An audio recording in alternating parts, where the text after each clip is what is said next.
ये संत कृपा है, ये भी कृपा है। आप देखो नीचे, और मैं चक्रवर्ती सम्राट हो गया। उसने घोषणा कर दी, महाराज जी का भव्य स्वागत किया। तो सुखदेव जी महाराज जी कहते हैं, राजन धार में गोब धार में कृद, धार में कृद सद दक्षिण यदा अभिज्ञाता सहस्रांतु विधाता कृत लक्षणा तु विलक्षणा। राजा रहुगण ने बार बार चरण स्पर्श किया, प्रभु मुझे क्षमा कर दो। बोले ओरे केवल राज सत्ता तक ही सीमित मत रहना, जिसलिए मानव जीवन मिला है उसका ध्यान रखना। इसने पूछा महाराज जी क्या करना, कितना अच्छा उपदेश किया महाराज ने रहुगण को। मन थोड़ा थोड़ा हरि का भजन कर, अपने मन से रोज आप सब लोग कहेंगे ना, मन तुम्हें भजन नहीं करने देता। शरीर यहां बैठा है लेकिन पता नहीं ये मन तुम्हारा कहां कहां तुमको ले जाएगा। तो मन से रोज कहो, मन थोड़ा थोड़ा हरि का भजन कर ले, मन थोड़ा थोड़ा हरि का भजन कर ले, मन थोड़ा थोड़ा हरि का भजन कर ले। और मुक्ति का कोई जतन कर ले, मुक्ति का कोई जतन कर ले, मन थोड़ा थोड़ा हरि का भजन, थोड़ा थोड़ा हरि का भजन, मन थोड़ा थोड़ा हरि का भजन।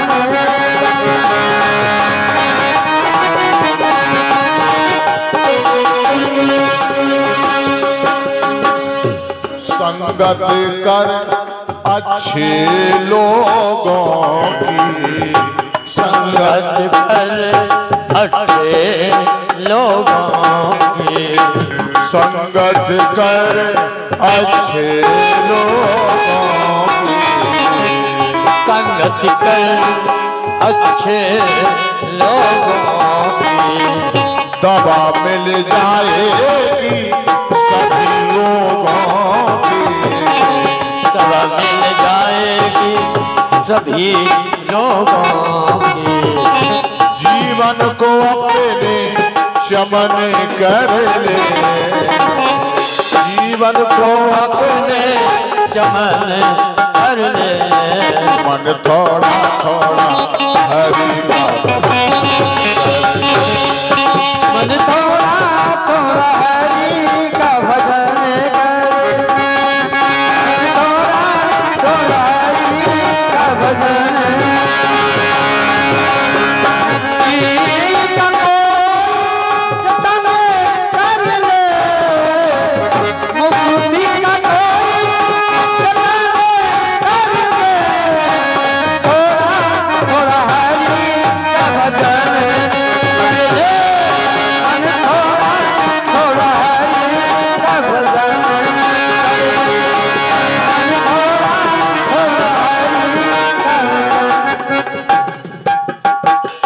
अरे कथा जो सुनेगा तो अच्छा फल पाएगा, कथा तो सुनेगा जो अच्छा फल पाएगा। आत्मा का देखो तेरी मैल धुल जाएगा, आत्मा का तेरी ये मैल धुल जाएगा। मुक्ति का कोई जतन कर ले, मन थोड़ा थोड़ा हरि का भजन, मन थोड़ा थोड़ा हरि का भजन कर ले, मन थोड़ा थोड़ा हरि का भजन कर ले। मुक्ति का कोई यतन कर ले, मुक्ति का कोई भी यतन कर ले, मन थोड़ा मन थोड़ा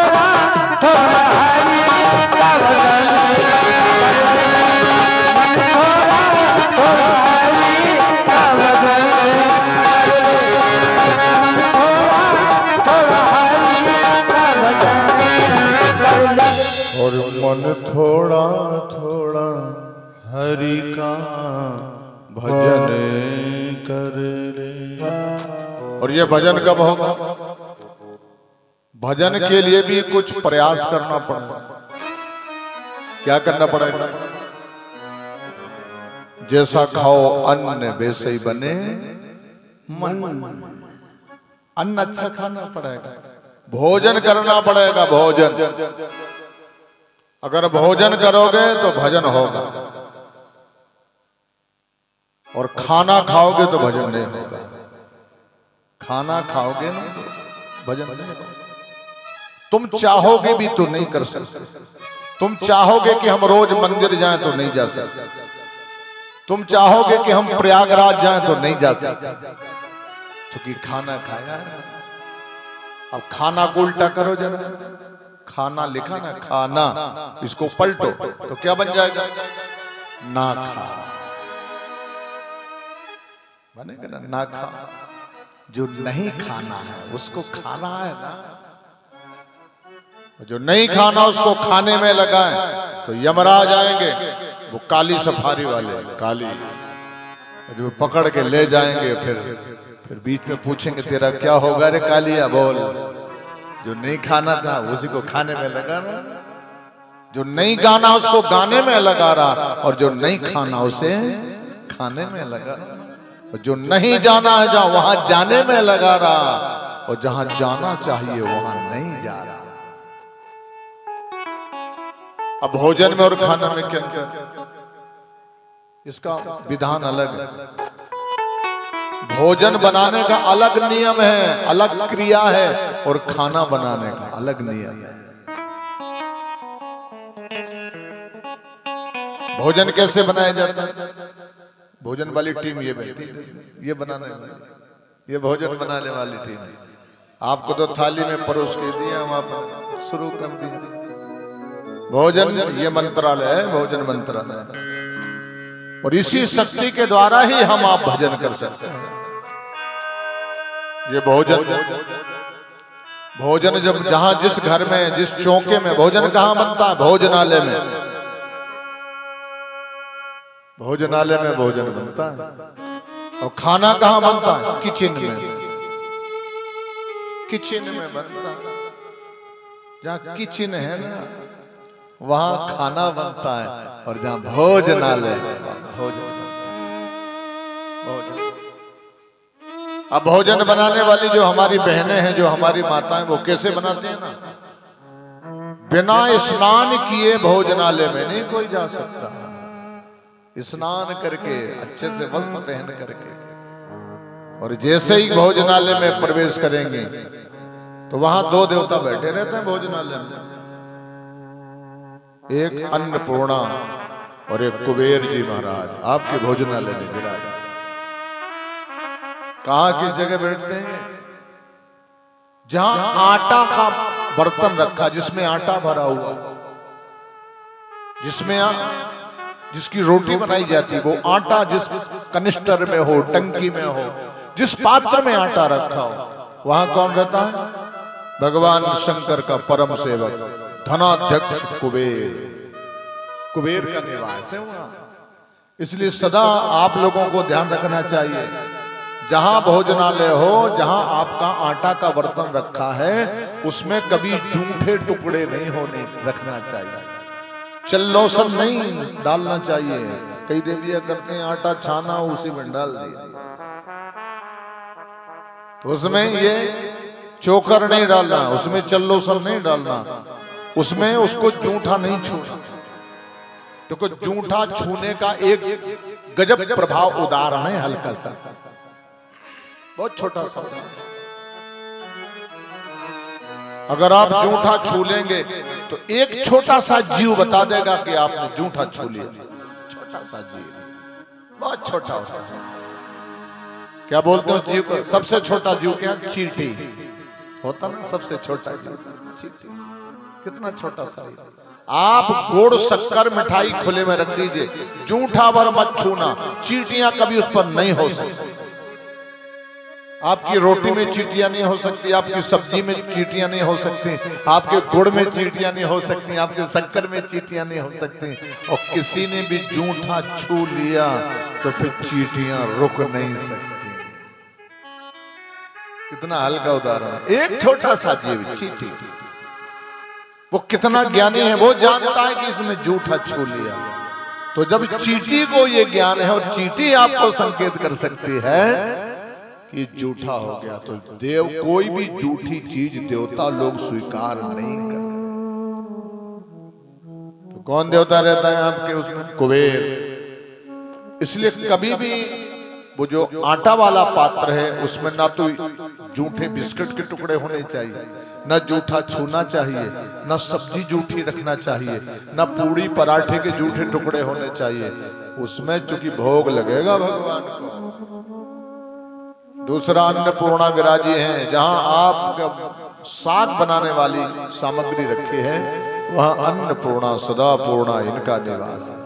तो जहां भोजन बनता, जब भोजन बनाने वाली मैया पहुंचती है और जब वो सब्जी काटती है ना, तो यदि कभी कभी राम राम कह के सब्जी काटती है, कभी कभी हरे कृष्ण बोल करके सब्जी काटती है, कभी कभी ओम नमो भगवते वासुदेवाय, कभी ओम नमः शिवाय, ये भगवान का नाम ले लेके सब्जी काट रही है, मसाला पीस रही है तो भगवान का नाम ले रही है, रोटी बेल रही है तो भगवान का नाम ले रही है, आटा गूंज रही है तो भगवान का नाम ले रही है, भगवान का नाम ले लेके पूरा भोजन तैयार कर रही है। और पहली रोटी बना करके तैयार की और उसने वो रोटी तुरंत ही गाय माता जहां है उस गाय माता को पहले सबसे पहले गाय को,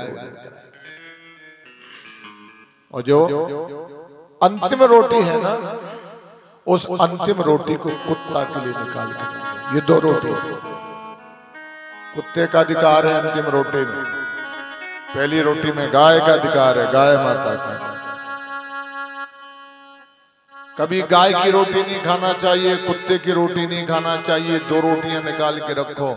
अगर कुत्ते की रोटी खा जाओगे तो वही कुत्ते जैसा भूखेगा और लड़ेगा, और गाय की रोटी खा जाओगे तो बिल्कुल सीधा साधा। एक देवी एक जगह हम कथा कहने का, महाराज हमारे पति बहुत सीधे हैं। पति ने कहा महाराज लेकिन ये बहुत खतरनाक है, मैं जितने सीधा हूं उतने ये खतरनाक है। तो हमने कहा भाई पहली रोटी आप लोग बनाते हो कहाँ जाती है? तो उस देवी ने कहा महाराज हम अपने पति को खिला देते हैं पहली रोटी पति को। अब गाय नहीं मिलती, ना भैंस ज्यादा मिलती है, गाय कम मिलती है। ऐसा कोई घर होगा यहाँ की किसकी जिसके घर में गाय माता बंधी हो? नहीं तो भैंस देवियां ज्यादा मिलेंगी, गाय कम मिलती है। तो महाराज जब गाय को कहाँ ढूंढा जाए तो हम अपने पति को ही खिला देते हैं। हमने कहा तभी तो गाय जैसा सीधा साधा है। वो अंत वाली रोटी कहाँ जाती? बोले वो हम खा लेते हैं। तो हमने कहा वो तो लड़ाई होगी, कुत्ते वाली तुम खाओगे और गाय वाली पति खाएगा। तुम्हारा तो स्वभाव प्रभाव वैसे हो बढ़ गया। इसलिए जिसका भोजन उसी को खिलाना चाहिए। और इसके बाद गाय को भोजन कराने के बाद हमारे घर के जो बूढ़े बड़े लोग बैठे हैं उनके लिए थाल लगा के भोजन कराइए। जब वो भोजन कर लें फिर बच्चों को सबको भोजन कराएं। जिस घर में ऐसा भोजन बनता हो वहां के लोग जो भी भोजन करेंगे वो 100% भजन जरूर करें। खाना कैसे बनता है? आटा वही है, सब्जी मसाला वही है, लेकिन जहाँ खाना बनता है वहां नहाया हो ना नहाया हो चप्पल पहन के चौके में चले जाओ, चप्पल पहन के। और कहो उसी चौके में खाना शुरू कर दो। लो सीता जूता चप्पल पहन के खाना, बिना नहाए बनाना, बिना भोग लगाए खाना। ऐसा खाना जहां खाया जाता हो वो जानबूझ के भी बेचारे भजन नहीं कर सकते। जैसा खाओगे अन्न वैसे ही होगा मन, जैसा पियोगे पानी वैसे ही निकलेगी वाणी, वैसे ही निकलने वाला है। इस भाव से यदानुकृत्यै सर्वेषां विलक्षणं शिव शंकरः शरीर भृतबोध कृत भोगता कपीन्द्रो भूरदक्षिणा सत्यसंगोदार शाहि मुनि सत्यमः।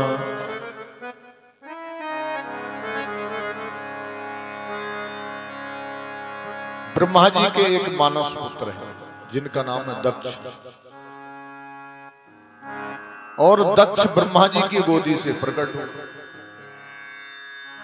ये मानसिक सृष्टि है ब्रह्मा जी की, योनि वाली सृष्टि नहीं। जैसे महाराज मनु के द्वारा जितनी संतानें पैदा हुई वो सब मनुष्य हैं।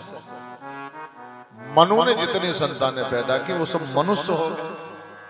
और जो ब्रह्मा जी के द्वारा मानसिक सृष्टि हुई, जिनमें 7 ऋषि हैं, जिनको हम सप्त ऋषि के नाम से जानते हैं, उन सप्त ऋषियों से ब्राह्मणों की उत्पत्ति हुई। इसलिए ये ब्राह्मण देवता कहलाए, क्योंकि ये महाराज मनु के संतान से सारा संसार मनुष्य मात्र हो गया। और जो ब्रह्मा जी की मानसिक सृष्टि में 7 ब्रह्म ऋषि पैदा हुए, क्योंकि जितने भी ब्राह्मण सबका गोत्र पूछेंगे तो किसी का अत्रि गोत्र होगा, किसी का विश्वामित्र गोत्र होगा, किसी का भरद्वाज गोत्र होगा, किसी का गौतम गोत्र होगा, किसी का कश्यप गोत्र होगा। ऐसे 7 हमारे सप्त ऋषि हैं, इसलिए इनको ब्राह्मण देवता बोलते हैं। ये मानसिक सृष्टि में आए। बोले भक्त वत्सल भगवान की जय हो। तो ब्रह्मा जी ने विचार किया कि इस पृथ्वी का नायक किसको बनाया जाए। नायक कैसा होना चाहिए? जो लायक हो। नायक माने जानते हो? नेता, कंट्रोलर। तो नायक कैसा हो? जो लायक हो। नालायक को नायक नहीं बनाना चाहिए। अगर नालायक को आपने नायक बना दिया तो नालायकी ही फैला देगा। लोग क्या कहते हैं? लायक नहीं, नायक नहीं, खलनायक है ये, जुल्मी बड़ा दुखदायक है ये। तो नायक तो लायक ही होना चाहिए, नालायक को कभी नहीं बनाना चाहिए। तो ब्रह्मा जी ने इसको नायक बना दिया। अब समझना, नायक के कितने देवता अधीन रहते हैं? कौन कौन सी जगह? पूरा भूमंडल नायक के अधीन। इंद्र भी नायक के अधीन है। देवताओं का राजा इंद्र भी उसके अधीन रहे। इतना बड़ा पद है। ब्रह्मा जी ने देखा कि ये दक्ष है, अच्छा क्रिया कुशल है, इसको हम नायक बना देते। तो नायक बना दिया।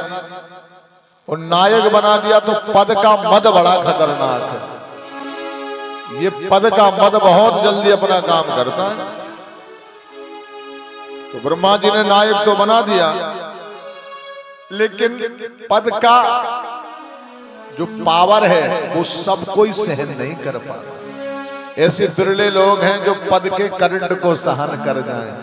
कुछ लोग लक्ष्मी के पावर को सहन नहीं कर पाते तो बौखला जाते हैं, पागल हो जाते हैं। कई लोग तो जैसे धतूरा कोई खा जाए तो उसका जहर सब कोई सहन नहीं कर पाएगा, पागल हो जाएगा। एक खाए बोरात है, एक पाए बोरात। धतूरा खा जाओगे तो पागल हो जाओगे, बोरा जाओगे, ज्यादा धन हो जाएगा।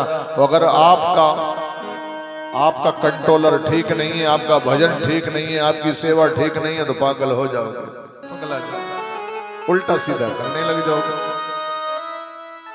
तो दक्ष महाराज जी उस पावर को, एक जगह तो बाबा तुलसी ने लिखा है, कितना अच्छा लगा।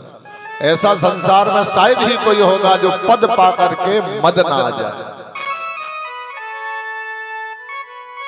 अस जग में को जन्मा नाही, प्रभुता पाए ताहे मद नाही। अस जग में कोई जन्मा नाही, प्रभुता पाए जाहे मद नहीं। अस जग में को जन्मा नाही, प्रभुता पाए ताहे मद नाही। अस जग में जन्मा को नाही, प्रभुता पाए जाहे मद नहीं। अस जग में इस संसार में ऐसे बड़े लोग हैं जो प्रभुता पा करके किसको मादा प्रभुता, प्रभु को छोड़ देंगे। मद किनके ऊपर आएगा? जो प्रभु को छोड़ दें, राम को छोड़ दें, कृष्ण को छोड़ दें, हरि को छोड़ दें, शंकर को छोड़ देंगे तो मद तो आई जाएगा। प्रभुता प्रभुता सब भजे, प्रभु को भजे न कोई। ओ जा दिन तू प्रभु को भजे, तो प्रभुता दासी हो। जिस दिन भगवान को दिल में बैठा लोगे तो ये जो प्रभुता है ना, वो आपकी चारों तरफ घूमेगी, दासी बन जाएगी। अभी हम प्रभुता के दास हैं कि हमारी प्रभुता फैल जाए, लोग हमारा बखान करें, लोग ये करें। और जिस दिन भगवान के हो जाएंगे तो प्रभुता चक्कर लगाएगी। दक्ष की 60 बेटियां, दक्ष ने 10 धर्म को ब्याह दी, 27 चंद्रमा को ब्याह दी, कश्यप जी को ब्याह दी, पितृ देवताओं को ब्याह दी। और एक सबसे छोटी जो कन्या है वो सती नाम की कन्या शंकर को विवाह दी, भोलेनाथ को विवाह दी। और जब ये दक्ष नायक हो गए तो सभी लोग बधाई देने के लिए आए। अब बताओ, जिनका ससुर इतना बड़ा पद पा जाए कि देवराज इंद्र भी उसके अंडर में आ जाए तो कितना बड़ा पद। तो सबको बुलाया तो भोलेनाथ भी पहुंचे। और जैसे भोलेनाथ पहुंचे तो भोलेनाथ ने देखा कि ससुर साहब अभी अपने व्यस्त हैं, सचिव अलग लगे, देवता अलग सेवा में लगे, सब अब नायक साहब हैं भाई सब। तो भगवान शंकर अपना समय बर्बाद नहीं करते। समय कभी बर्बाद नहीं करना चाहिए। समय की कीमत आपको अंतिम समय में मिलेगी। जब अंतिम समय आएगा तो एक एक मिनट मुश्किल पड़ता है कि भगवान इसको आधा घंटा और दे दो, इसको 10 मिनट और दे दो, 1 मिनट और दे दो, लेकिन वो तो फिक्स है टाइम। तो भगवान शंकर क्या करते हैं? समय का सदुपयोग क्या है? जब भी कोई ना हो तो एक तुरंत बैठ जाओ, अब भगवान के नाम से जुड़ जाओ। शंकर जी, अब शंकर जी अपने ससुराल में है, देखो ससुर जिनका इतना बड़ा नायक हो तो भोलेनाथ वहीं बैठ करके भजन करने लगे। बिना भजन के जानते हो, चाहे आप जितने धन वाले हो, पद वाले हो, प्रतिष्ठा वाले हो, कुछ भी हो, अगर भजन आप नहीं करते, भगवान से नहीं जुड़े, तो आप ऐसे हो जैसे बिना नमक की सब्जी। चाहे जितना महंगा, जितने व्यंजन बना लीजिए, 56 प्रकार के व्यंजन बना लो, अगर उसमें नमक नहीं डालोगे तो उसमें स्वाद नहीं है। बिना भजन के कैसे हो? बिना नमक की सब्जी की तरह। ऐसा संतों ने कहा। भजनहीन नर सोहाय कैसे, लवन बिना बहु व्यंजन जैसे। चाहे जितने व्यंजन हो, नमक ना हो, सब व्यर्थ है। चाहे जितना धन हो, चाहे जितना सुंदर शरीर हो, चाहे जितने श्रेष्ठ परिवार में हो, चाहे जितना ऊंचा पद हो, कुछ भी हो, यदि भजन नहीं करते हो, भगवान से नहीं जुड़े हो, तो तुम इस प्रकार से बेकार हो जैसे 56 प्रकार का व्यंजन बिना नमक के व्यर्थ हो। कबीर ने तो लिखा, भजन बिन मूर्ख जन्म गमाया। जो भजन नहीं करता कभी बैठ के भगवान का, वो मूर्ख है। कबीर ने लिखा है। और कबीर को लोगों ने कितना गलत प्रस्तुत कर दिया। कबीर भगवान के भगत हैं और कबीर को लोगों ने अपने अपने मतलब बनाने के लिए, एक रामपाल बाबा ने तो कबीर को इतना भटका दिया। कबीर तो भगवान का, देखो कबीर ने लिखा है, भजन नहीं करोगे तो मूर्ख हो। भजन बिन मूर्ख जन्म गमाया, कभी ना आया सत्संगत में, ना ही हरि गुण गाया। ये कबीर का वचन है, कबीर ने लिखा है। कभी कथा में नहीं जा रहा, कभी सत्संग में नहीं जा रहा। और सत्संग जानते हो, आजकल सत्संग के नाम में भी जहर लोग बोल रहे, जहर डाल रहे सत्संग में भी। बैनर लगा है सत्संग का, लेकिन वहां नरक संग सिखाया जाता है। सत्संग जानते हो किसको बोलते हैं? सत्संग का अर्थ होता है जो सत्य को जानने वालों का एक समूह हो, ग्रुप हो, सत्य को जानने वाले। अब सत्य क्या है? सत्य क्या है? पार्वती ने एक बार स्वयं भगवान शंकर से पूछा, महाराज जी सत्य क्या है? तो देखो शंकर जी ने कहा, देखो भाई हम अपने अनुभव से बता सकते हैं क्या सत्य है। उमा कहाँ हूं मैं अनुभव अपना, उमा कहाँ मैं अनुभव अपना,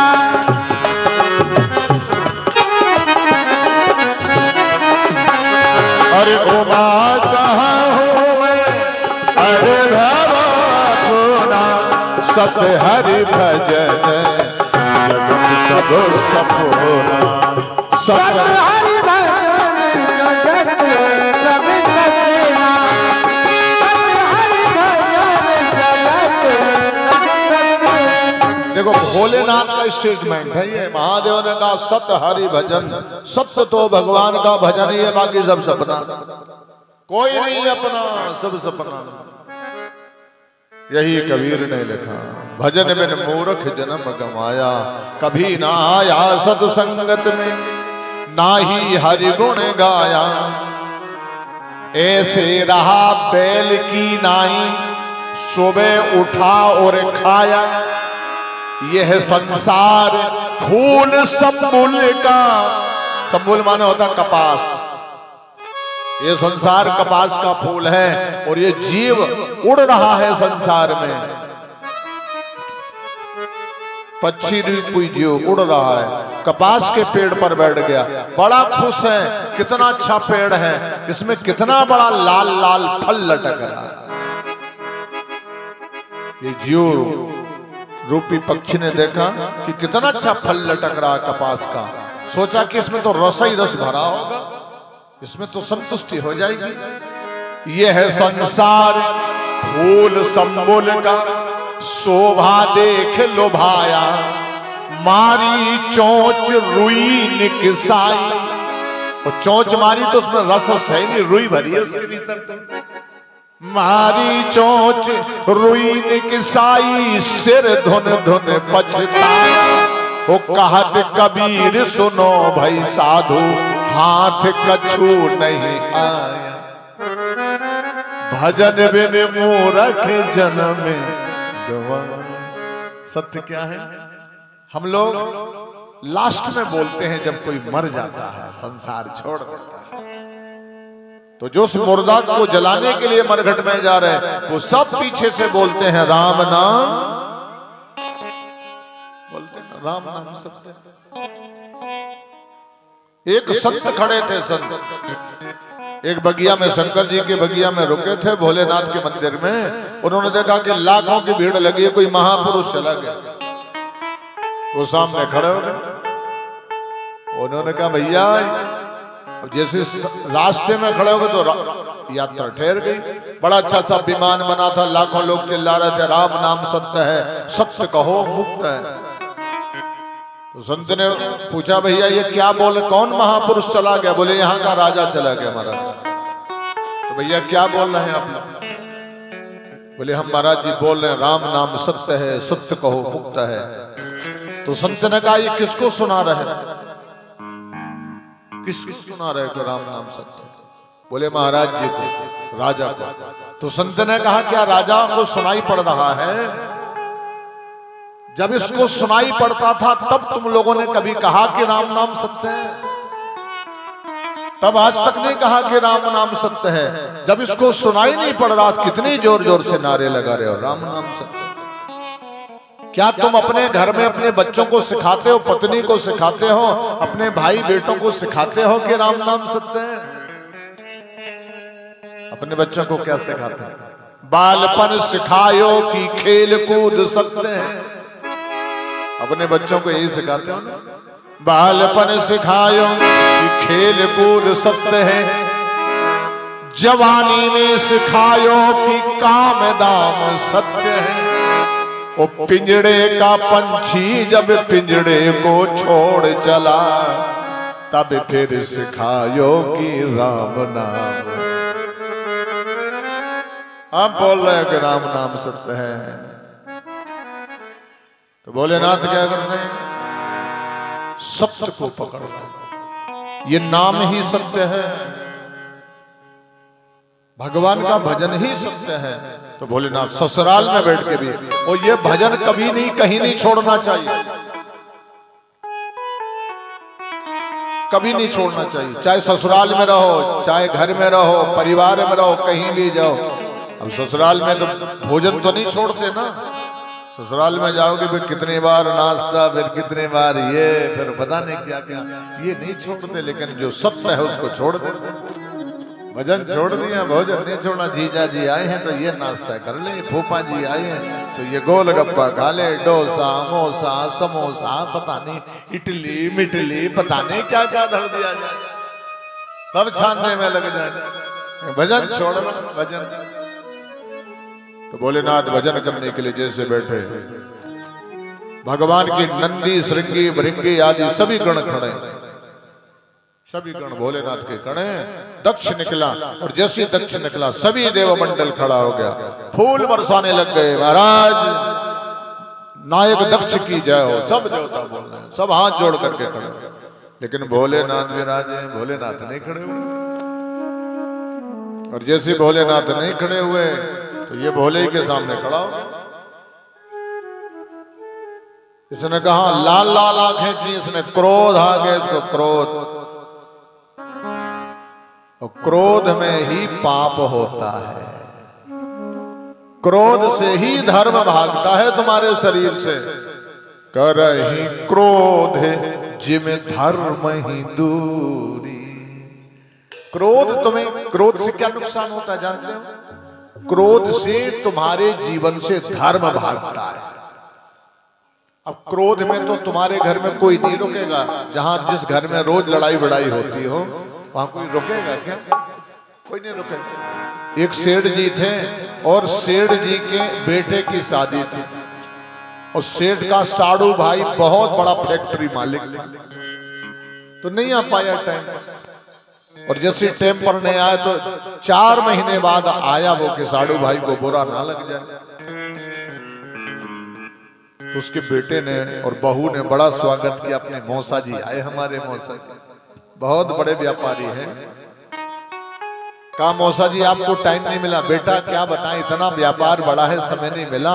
अब हम तेरे यहाँ 8 दिन रुकेंगे, ठीक है ना? बड़ा प्रसन्न हुआ बालक के, हमारे मौसा जी 8 दिन रुकेंगे। मौसा जी क्या मंगा दे? नहीं नहीं नहीं, बहू के हाथ का खाएंगे। चाय भी बनाएगी जितनी बार तो बहू बनाएगी, दाल भी बनाएगी तो बहू बनाएगी। हमारी नई नई बहू है ना, अब उसकी हाथ की खिचड़ी तो नहीं खा पाई, तो वो जो भोजन खिलाएगी उसका हम कुछ ना कुछ समझ देंगे। अब वो जो सिटानी जो बहू आई थी वो भी बहुत बड़े व्यापारी की बेटी थी, तो वहां भोजन बनाने वाले अलग लगे थे, चौका वाले अलग लगे, झाड़ू वाले अलग लगे। उसने तो कभी बनाया नहीं। अब मौसा जी ने कहा ये जो बहू बनाएगी वही खाएंगे। तो सेठ ने कहा तुझे तो सेवा करनी पड़ेगी, सेवा करनी। तो सेठानी ने कहा कितने दिन? अरे जितने दिन। बोले नहीं 2-4 दिन तो चलेगा, लेकिन महीना 15 दिन ठहर जाएंगे तो मेरे बस की बात। चले 2-4 दिन की सेवा। 2-4 दिन तो उसने, अब दिन में 4 बार चाय पीना, तो वो बेचारी चाय बना रही, फिर ये खाना वो खाना। उसने पति से कहा देखो ये मेरे बस की बात नहीं, 4-5 दिन हो गए, अब या तो किसी बनाने वाली को बुलाओ या फिर होटल से व्यवस्था करो, कुछ ना कुछ करो, मैं नहीं करूंगा। तो सेठ ने कहा पगली मौसा जी आए हैं मुझे, नहीं मैं नहीं करूंगा। तो सेठ ने कहा पर एक काम कर, तू झूठे मूठे बर्तन फेंक और जोर जोर से चिल्ला, मेरा तो सिर दुख रहा, मुझे तो अंदर बुखार है, ये पता नहीं मैंने जीवन में अपने मायके में ना चाय बनाई, ना रोटी बनाई, ना सब्जी बनाई, ये पता नहीं मेरे भाग में कैसा घर लिखा था कि मुझे झूठा मूठा। तो मैं आऊंगा झूठी मूठी पिटाई करूंगा तेरी, झूठी सच्ची की नहीं करूंगा। दीवाल में 2-4 हाथ मारूं तो और रोना। जब ये रोना मौसिया सुनेगा तो अपने आप अपना बैग लेके भागेगा। और जहां मौसिया रुके हैं किचन का झरोखा से सब दिखाई पड़ता है कि मौसिया यहाँ रुके हैं। थोड़ी देर में उस सिटानी ने चिल्लाना शुरू किया, मेरा तो सिर दर्द करना, बार बार चाय बनाना। ये तो सेठ आए, बोले सुन मौसिया आए हैं, साधारण हमारे मौसिया हैं, तुझे तो भोजन बनाना पड़ेगा, चाय बनाना पड़ेगी, जितने बार सब करना पड़ेगा, नहीं तो उठा अपना सूटकेस निकल अपने घर। तो उसने कहा मैं ऐसे ही आई थी क्या, सब लोग बाराती गए थे, मुझे ब्याह के लाए, ऐसे थोड़ी मैं नहीं जाऊं। तो सेठ ने 10-5 हाथ दीवाल में मार दी, उसको नहीं मारा तो जोर जोर से और रोने लग गई। अब मौसा जी ने सुना कि ये दोनों लड़ गए, तो उसने अपना बैग उठाया और कमरा छोड़ के बाहर भागा। और जैसे बाहर गया तो सेठ बोला अब तो रोना बंद कर दे, देख मौसा जी चले गए, मैंने तुझे असली थोड़ी मारा था, मैंने तो नकली मारा था ना। तो वो चुप हो गई, वो बोली सुनो मैं थोड़ी असली रो रही थी, मैं भी तो नकली रो रही थी। और जैसे ही झरोखा में देखा तो मौसा जी कुर्सी पे बैठे कमरे में। मौसा जी बोले बेटा हम भी असली में नहीं भगे थे,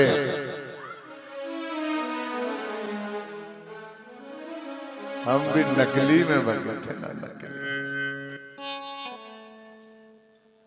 तो दक्ष ने देखा कि ये आंख बंद किए हैं, शंकर असली में जुड़े हैं, असली में।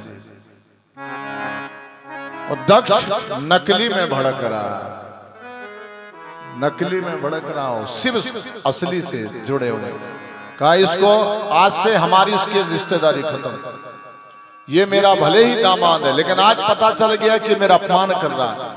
देवराज इंद्रादि आदि सभी देवता मेरे लिए फूल बरसा रहे हैं, मेरी जय जयकार कर रहे हैं, और ये खड़ा नहीं हो रहा। दुर्भाग्य है मेरी बेटी का कि उसके भाग में ऐसा पति मिला। आज से हमारे संबंध खत्म। और भगवान तो जुड़े हैं।